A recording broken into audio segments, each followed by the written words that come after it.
उद्या जर आमचं काही बरं वाईट झालं तर आमच्या मुलींना राहायला घर नाहीये, लहानीचं अजून शिक्षण व्हायचंय, ती 12वीत आहे, कुठे राहणार आहे तिला तर कळत नाही. आणि तिचं अजून शिक्षण व्हायचं, तिने कसं जगायचं पुढे? 24 तास आम्हाला बरोबर राहावं लागतं, आम्हाला सोडता येत नाही हो मुलीला. स्पेशल मुलांना सांभाळणं काही पैसे कसं जगायचं? खूप हे आहे सर. तिचा आणि तिच्या बहिणीचा दोघींचा साधारण आतापर्यंत त्या दोघांच्या आजारांवर किंवा त्यांच्या उपचारांवर किती रुपये तुम्ही खर्च केले आहेत आणि इथून पुढे त्यांना किती पैसे खर्च करायला लागणार आहेत? एवढा हिशोब तर नाही केला, पण होत आपल्याच मुली आहेत, पण त्याच्यात काहीतरी असेल. बरंच होतात खर्च, कारण की फिजिओथेरपी होतं, ऑक्युपेशन थेरपिस्ट होतं लहानपणीपासून, स्पीच थेरपी होतं तिला.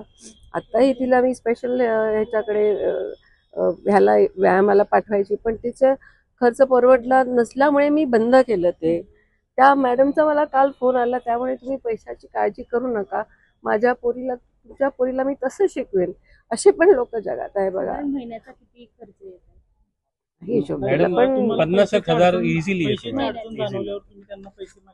काय उत्तर दिली त्यांनी पैसे मागितल्यावर? काही रिस्पॉन्डच नाही, काही रिस्पॉन्ड नाही. आता त्या घरातनं पसार झाले आहे त्याची माहिती आहे.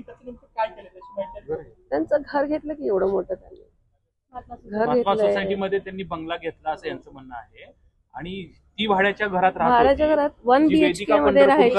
हॅपी सॉरी सर, वेदिका समोर येतो. हे बघा, नाही बोलू सर, ऐका ना, अत्यंत दुर्दैवी असा प्रकार आहे. जी वेदिका पंढरपूरकर जी महिला आहे ती भाड्याच्या घरात राहत होते. हे फॉरेन रिटर्न आहे, यांची एक मुलगी ही ब्रिटिश नागरिक आहे. आणि अशा परिस्थितीत केवळ आणि केवळ मुलींना बरं वाटावं, आपल्या जर मुली चांगल्या झाल्या तर काय करायचंय, पैसा पाणी अडका, ह्या भाबड्या आशेपायी त्या भोंदू बाबांच्या त्या नादी लागल्या. त्याच्यातून ते अंगात यायचं म्हणून 2-2, 3-3 तास शंकर बाबा यांच्याशी बोलायचे. म्हणजे वेदिका पंढरपूरकर ती ऍक्टिंग करायची आणि यांना असं वाटायचं की शंकर बाबाच ते स्वतः बोलतायत म्हणून हे पैसे देत गेले.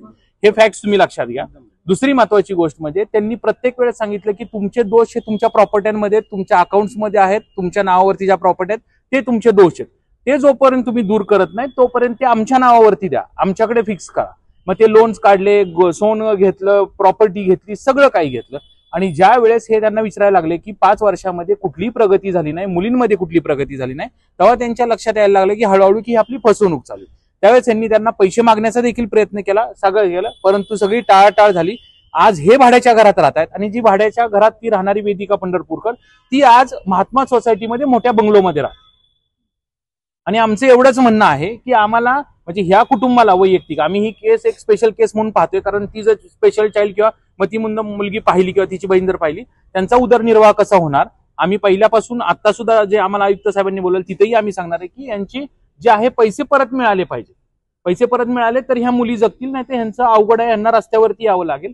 म्हणून आम्ही एवढं तन मन लावून त्याच्यामध्ये प्रयत्न करतोय की यांना यांचे पैसे मिळाले पाहिजेत आणि यांचं आयुष्य सुखकर झालं पाहिजे.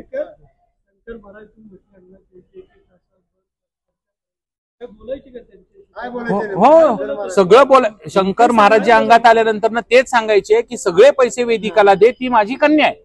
एक्झॅक्टली, ती माझी कन्या आहे, हे सगळे पैसे वेदिकाला दे. जेव्हा साक्षात शंकर महाराज सांगतात आणि हे बाहेरच्या देशातून आलेली माणसं ते विश्वास ठेवत गेली. हा साधा प्रश्न आहे की कोण एवढे 14 कोटी घरदार विकून कोण देतं, हा कुणालाही. परंतु जर ह्यांनी ही रक्कम रोख स्वरूपात दिली असती तर यांच्यावर कुणीही विश्वास ठेवला नसता. सर्वच्या सर्व रक्कम आहे ती बँक ट्रान्सफर आहे, त्यामुळे तरी आज ह्यांना बोलता येते की आमचे पैसे त्यांच्याकडे घे. त्यामुळे ते कुठलाही डिफेन्स घेऊ शकत नाही की आम्हाला विलिंगली दिले. कोण स्वतःचं घर विकून, अख्ख्या प्रॉपर्टी विकून कुणाला पैसे देत नाही, केवळ आणि केवळ मुलीला. मग त्याच्यामध्ये ते पाणी देणे, मंत्र म्हणणे, तुमच्या घराच्या खाली भूत आहेत, तुमच्या घराच्या खाली दोष आहेत, ह्या बऱ्याचशाच बतावण्या त्यांना केल्या गेलेल्या आहेत. इव्हन दो त्यांना भीतीच्या ह्याच्यात अडकून सुद्धा ठेवलेलं आहे की जर हे तुम्ही कुणाला सांगचाल तर तुमच्या घरात मृत्यू होईल, ऍक्सिडेंट होईल. बरोबर ना? एकदम बरोबर. हे असं सुद्धा सांगून त्यांना घाबरून ठेवण्यात आलेलं आहे. ह्या सगळं आयुक्तांना गुरु शिष्याचं नाते, ते जे दीपक खडके जे आहेत ते प्रथम ह्यांना भेटले या कुटुंबियांना आणि त्यांनी सांगितले की माझी शिष्य आहे ती साक्षात शंकर महाराजांची मुलगी आहे आणि त्यामुळे हे तिला भेटायला गेले. मग तो जो गुप्त दरबार व्हायचा, सगळे लोक गेल्यानंतर तिच्या अंगात यायचं, एक 1-1.5 तास ते अंग असं वाकडं करून, नाही का, कुबड काढून वगैरे शंकर महाराजांसारखं बोलायची, ऍक्टिंग करायची, हिंदीमध्ये 1-1 तास बोलायची आणि ह्यांना सांगायची की तुमच्या प्रॉपर्ट्यांमध्ये दोष आहे, तुमच्या बँक अकाउंटमध्ये पैशामध्ये दोष आहे, ते सगळे ट्रान्सफर करा. अशा प्रकारची त्या दोघांची ती मोडच होती. त्याच्यातून त्यांनी लाखो रुपयाच्या प्रॉपर्ट्या घेतल्या देखील असं यांचं सांगणं आहे. पण ते यांच्याकडे एवढी प्रॉपर्टी एवढा पैसा हे तिला कसं माहिती झालं? आणि ज्यावेळेस हे गेले भोळ्या आशेने की आपल्याला त्याच्यामध्ये मुली बऱ्या होतील, त्यावेळेस ह्यांचा सगळी माहिती काढायला त्यांनी सुरुवात केली. तुमच्या प्रॉपर्ट्या कुठे आहेत, घर कुठे आहे, किती वर्ष राहिले, केव्हापासून राहिले, ह्याची संपूर्ण माहिती त्यांनी अगोदर गोळा करायला सुरुवात केली आणि एक एक टप्प्याने ते त्यांच्याकडून लुटत गेले. तेव्हा वेदिका पंढरपूरकडे आम्ही गेलो होतो तेव्हा त्यांच्या घरी कोणी नव्हतं आणि दुपारनंतर त्या पसार झाल्याची माहिती आहे. त्यांच्या संदर्भात काही माहिती मिळाली आहे? नाही, काही माहिती मिळालेली नाहीये त्याच्या संदर्भात. उलट आमचं म्हणणं आहे त्यांनी येऊन समोर सांगावं. आम्हाला त्यांना शिक्षा देण्यात, त्यांना कुठला त्रास देण्यात अजिबात इंटरेस्ट नाहीये. ह्यांना पैसे मिळाले तर हे एवढे चांगले लोक आहेत की त्यांचं म्हणणं आहे की आम्हाला त्यांच्या विरोधात काही करायचं नाही. तक्रार दिली हो, आम्ही गुन्हा दाखल करण्याची 100% आता आम्हाला सीपी साहेबांनी वेळ दिलेली आहे. आपल्या इथून आम्ही तिथंच जाणार आहोत आणि आमचं हो राहतं घर देखील विकायला लावलं. त्याच्यावरती ह्यांची एनओसी घेतली, लोन तिनं घेतलं आणि पैसे घेऊन पसार झाली. येत आहेत पण ते आम्ही पोलिसांना सांगू कोणाच्याकडून येत आहेत, काय येत आहेत ते. कारण त्यांचे जे नाही मारहाण वगैरे असला का नाही, हा शुद्ध मेंदूवरती अटॅक करून देवाच्या नावावरती काढून पैसे काढलेले आहेत.